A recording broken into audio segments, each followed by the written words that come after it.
NSP కాలనీలో బంగళాలు కట్టుకొని ఆక్రమించారని గౌరవ పెద్దలు మాజీ శాసనసభ్యులు యలమందరావు గారిని, అదేవిధంగా నన్ను ఉదహరిస్తూ వారు మాట్లాడినటువంటి మాటల్ని ఈ సందర్భంగా నేను ఉటంకిస్తూ ఉన్నా.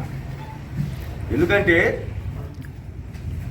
నేను నిన్నే చెప్పా, అక్కడ ప్రభుత్వ కార్యాలయానికి సంబంధించి నేను ఎమ్మెల్యే అయిన తర్వాత ఆనాడు ఉన్నటువంటి పరిస్థితుల్లో ఆ రోజున నక్సలైట్ సమస్య ఉంది. మా ఎంపీపీ గారిని చంపడం జరిగింది వినుకొండ పట్టణంలో. నాకు థ్రెట్ ఉందని ఐజీ ఇంటెలిజెన్స్ వచ్చి నాకు చెప్పి మీరు ఎట్టి పరిస్థితుల్లో ఇక్కడ ఉండకూడదని చెప్తే తప్పనిసరిగా నేను వినుకొండలోనే కాపురం ఉండాలా, ప్రజలకు అందుబాటులో ఉండాలని నేను చెప్పిన మీదట వారు ఆ ప్రభుత్వ కార్యాలయాన్ని సూచించారు.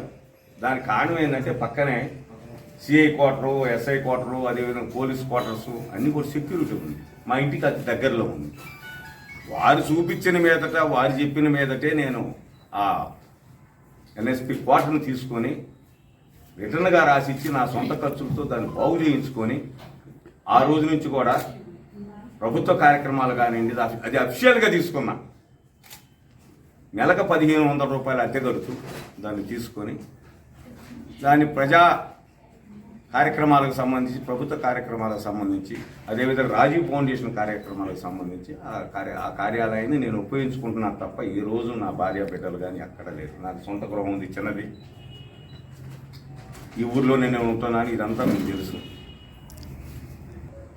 అదేవిధంగా ఇంకా ఆయన మాట్లాడితే పుటకతోనే జమీందారు అయినట్టు, ఆహా ఈ బ్రహ్మనాయుడు గారు అంటారా, ఆహా ఓహో ఏంటి హావభావాలు, అంత అవసరమా? ఇక అంత అవసరమా? 68 సంవత్సరాల వయసు వచ్చింది, పెద్దోడివి, నువ్వే చెబుతున్నావు అయ్యా నాకు స్టంట్లు వేశారని. మనకెందుకు ఇంత ఆవేశాలు? కూల్గా ప్రశాంతంగా నవ్వుతూ, నీకు అతి పెద్ద వయసులో వచ్చింది ఎమ్మెల్యే పదవి, అతి చిన్న వయసులో నాకు వస్తే ఈ నియోజకవర్గంలో 10 మందిలో 60 సంవత్సరాలు దాటిన తర్వాత ఆయన శాసనసభ్యుడైనటువంటి వ్యక్తి నువ్వు. ఎంత అనుభవం ఉంది నీకు? అసలు ఎంత హుందాతనంగా, ఎంత నవ్వుతూ, ఎంత గౌరవంగా పదవిని చేసుకోవాలా? హ్యాపీగా ఎంజాయ్ అంటే ఏంది? ప్రజలకు పనిచేయటం. సరదాగా ముందు నలుగురిని పిలిపించుకో, అధికారులతో మాట్లాడు. ఈ రోజున నువ్వు కార్యాలయం, నీ సొంత ఇంట్లో కార్యాలయం పెట్టుకున్నావు. నువ్వు ఈరోజు నీకు వచ్చినటువంటి వాహనాలన్నింటి కూడా నువ్వు ఎక్కడ ఉపయోగించుకుంటున్నావు? ఎంఆర్ఓ ఆఫీసులో ఎన్ఎస్పి దాంట్లో 5 సంవత్సరాల నుంచి నువ్వు నీ కారు పెట్టుకుంటున్నావు. మన కార్యకర్తలు కారులు పెట్టుకుంటున్నారు. ఎవరన్నా నిన్ను ప్రశ్నించారా? అదేమన్నా మన సొంత జాగీరా? నీ ఇంటి ముందు ఉన్న స్థలం మన జాగీరా? నీ జాగీరా? కాదు కదా. ఖాళీగా ఉంది కాబట్టి అక్కడ నువ్వు దాన్ని వాడుకుంటా ఉన్నావు, రెవెన్యూ స్థలాన్ని. దీని ఆక్షేపణ ఏముంది? దీనికి ఎటువంటి అభ్యంతరం ఏముంది? ప్రభుత్వం ఖాళీ చేయాలన్నప్పుడు నువ్వు కూడా అది ఖాళీ చేయాలి కదా. నువ్వే విధంగా కార్లు పెడతావు, ఏ విధంగా మోటార్ సైకిళ్ళు పెడతావు, ఏ విధంగా చేస్తావు? నువ్వైనా నేనైనా అధికారంలో ఉన్నప్పుడు 10 మంది మన దగ్గరకు వచ్చినప్పుడు ఖాళీగా ఉన్నటువంటి స్థలాన్ని మనం వాడుకుంటూ ఉంటాం. ఇది ఎక్కడైనా జరిగేది. నా జీవితం తెరిచిన పుస్తకం. ఎవరైనా రాని నా వ్యాపారాలు చూపిస్తా, నా ఆస్తులు చూపిస్తా, నాది చూపిస్తా. నువ్వు ఏదో వాళ్ళని వెళ్ళినట్టు ఆ బురుడి బాబా, ఈ బాబా, ఆ బాబా ఎన్నేవి లేదు. ఇదిగో కాగితం రెడీగా ఉన్నా.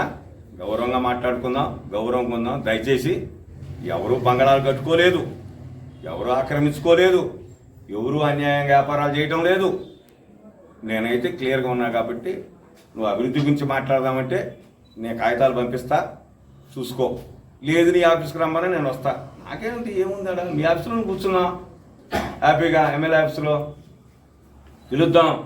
అయ్యా నా టైంలో జరిగిన అభివృద్ధి ఇది, నువ్వు నీ టైంలో జరిగిన అభివృద్ధి చెప్పు. విలేకరులు ఉంటారు, పెద్దలు ఉంటారు, అవునో కాదు మాట్లాడు. ఇంకా కావాల్సిన పనులు ఈ అన్న, ఈ చేయాల్సిన పనులు కాదని చెప్పు. మరి వరకుపూడి సెల పూర్తయిందా? అనుమతులు ఎంపీ గారు తీసుకొచ్చిండు. అసలు ఏమైందా గొలకమ్మ ప్రాజెక్టు? ప్రతిపక్షాలు అడిగేది, నేను కూడా అడుగుతున్నా. నేను మైకు పెట్టుకొని చెప్పే ఊరు నేను తిరిగి గొలకమ్మ ప్రాజెక్టు ఏదది? ఏ లిఫ్ట్ ఇరిగేషన్ స్కీమ్లో నువ్వు అడుగుతారు కదా. మరి ఎన్నికలు 5 ఏళ్ళు పూర్తయింది. 5 ఏళ్ళు పూర్తయిన తర్వాత నువ్వు మనం గత ఎన్నికల్లో మనం చెప్పినటువంటి పనులు ఇవాళ అడుగుతారు. ఫస్ట్ నిన్ను ప్రశ్నించేది అదే. గొలకం ప్రాజెక్టు గురించే మాట్లాడతారు. నిన్న సీఎం గారు వచ్చారు, బ్రహ్మాండంగా ప్రకటించారు. ఏది 10 కోట్లు శాంక్షన్ చేస్తున్నాను, ఏదో జీవో చూపించారు. 10 కోట్లు శాంక్షన్ అయితే పెట్టు, సంతోషిద్దాం. నేను కూడా సంతోషిస్తా. పిలువు, నేను కూడా కొబ్బరికాయ కొడతా. ఎన్ఎస్పి కాలం నుంచి మొగచంద్రపాల నుంచి 10 కోట్ల రూపాయలు ఇస్తున్నాం, దానికి మంచి స్కీమ్ కొన్నారు, జీవో వస్తే సంతోషం కదా. మనం ఇది అభివృద్ధి చేయాలి కదా. ఇవన్నీ చేయకుండా ఎవరెవరు మీద పడి ఏదేదో మాట్లాడి చివరికి ఏమి దొరకనట్టు అక్కడెక్కడో కోట గురించి, దాని గురించి ఎందుకు? అసలు ఈ భాష ఏంటి? ఒక గౌరవ డాక్టర్ని అవమానిస్తే దానికి సమాధానం చెప్పు.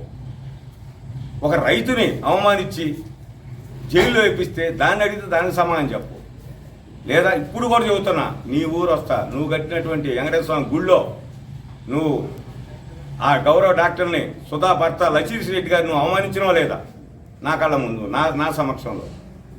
గడుపూరు నరేందర్ని నువ్వు చెప్పు తీసుకుని కొట్టబోయి నువ్వు జైల్లో పెట్టి 15 రోజులు నాన్ బెయిల్ ఇప్పించి లేచినా లేదా? రా, నేను ప్రమాణం ఊరొద్దు, నేను వచ్చి కొబ్బరికాయ కొడతా. ఇంకొక మైనారిటీ సోదరుడు కూడా సిఐ చిన్నమలై సాక్షిగా బండ బూతులు తెచ్చి చెప్పకూడని భాషలు మాట్లాడాడు. 3 సంఘటనలు చూశారు. ఇది ఎందుకు మనకని అడుగుతున్నా నేను. నువ్వు 4 చేరి ఎమ్మెల్యే కాగా నేను 4 చేరి ఎమ్మెల్యే తప్పిందంట. నేను ఒక దాంట్లోనే ఉండి నా పదవులు మొత్తం సర్పంచ్ నుంచి, ఎంపీపీ నుంచి, జడ్పీటీసీ నుంచి ఎమ్మెల్యే దాకా ఒకే గుర్తు మీద ఒకే పార్టీలో అయినా నేను. నాకేంటి? నాది తెలిసిన పుస్తకం. దయచేసి మీరు ఏంటంటే గౌరవంగా మాట్లాడేటప్పుడు ముందున్నటువంటి వారిని, అది ఈరోజు మీరు సంబోధించారు కాబట్టి, శాసనసభ్యులకు ఉన్నటువంటి వ్యక్తులు అన్నారు కాబట్టి, 10 ఏళ్ళు అన్నారు కాబట్టి, తిరుపతి ఎలమంతరావు గారిని మక్కెల మల్లికార్జునరావు అన్నారు కాబట్టే నేను ఈ సమాధానం చెప్తున్నా.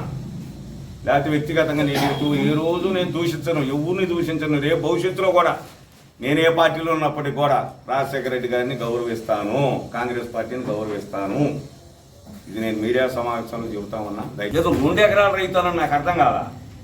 నేను 1965 సెప్టెంబర్ 19 పుట్టా.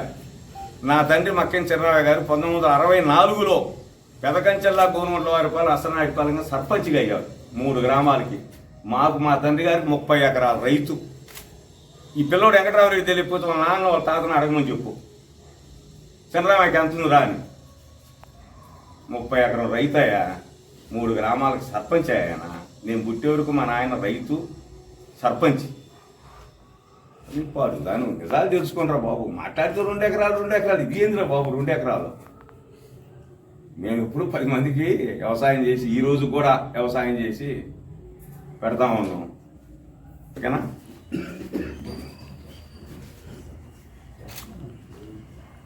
నేను పుట్టిందే తెలుగుదేశం పార్టీలో.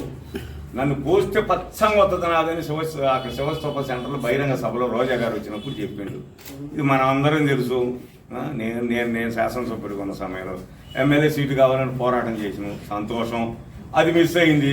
చిరంజీవి గారు కొత్త పార్టీ పెట్టారు, పిఆర్పి. వచ్చి పోటీ చేశావు, డిపాజిట్ పోయింది. మాకు డిపాజిట్ పోయిందిలే 2014లో. అదేమో నేనేమో వ్యతిరేకంగా మాట్లాడాలి, నీకు డిపాజిట్ పోయింది కదా.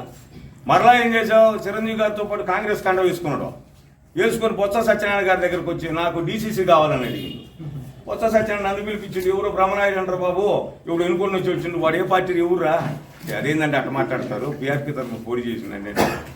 ఆయనకు జిల్లా కాంగ్రెస్ కావాలంటున్నంటే ఇవ్వండి సార్, ఏమో 10 రూపాయలు పెట్టుకుంటాను కదా, మా నియోజకవర్గం అండి, మాకు ఎటువంటి అభ్యంతరం లేదండి అని నవ్వుతో చెప్పా. సరే, ఆయన తిరస్కరించారు. తర్వాత నాకు ఇచ్చారు. ఇదే ఆయన కాంగ్రెస్ కాండం గాంధీ భవన్ వేసుకున్నాడు. ఇంకా ఆ తర్వాత తెలుసు కదా, వైసీపీ ఈ కండలు కప్పుకున్నాడు. బ్రహ్మాండంగా ఈ కండలు కప్పుకొని పోయి ఇక్కడి నుంచి పెదకొరపాటు పోయి పోటీ చేశారు. అక్కడ ప్రజలు తిరస్కరించారు. మరలా ఇప్పుడు వచ్చారు, ఇక్కడ పోటీ చేశారు. సంతోషం. మంచి మెజారిటీతో ఈ నియోజకవర్గంలో ఎవరికి రానంత గొప్ప మెజారిటీతో గెలిచావు. చాలా సంతోషం. అందులో మా ఏదో మేము చిన్నోళ్ళం. ఉడతా భక్తికి అయితే మా ఓటు మాత్రం వేసినవయ్యా. నా ఓటు మాత్రం బ్రహ్మనాయుడు గారికి వేసా. ఆడ ప్రమాణం చేయమంటే ఆడ చేస్తా. నాకుంది ఒకే ఓటు, నా ఓటు మాత్రం వేసానయ్యా. కృష్ణదేవరాయలు గారికి వేసా, ఆయనకి వేసా. కాబట్టి నా ఓటు గెలిచింది. నాకు చాలా సంతోషంగా ఉంది.